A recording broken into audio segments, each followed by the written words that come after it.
दी पई है वो दुनिया के सामने तरक्की कर गए।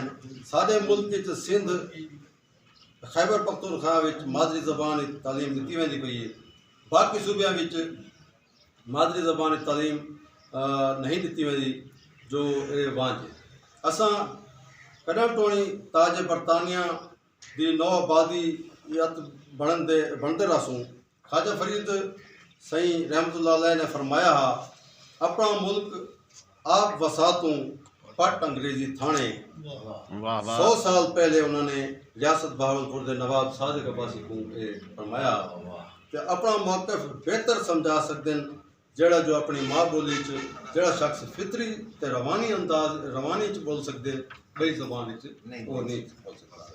तो ई वसेब दे एक नौजवान जड़े साईं नवाब मुफ्तर साहब हैं, इन्हों को मैं सलाम पेश करेंदे हुए ते मैं इजाज़त चाहना कि अपने सारे जड़े अज दे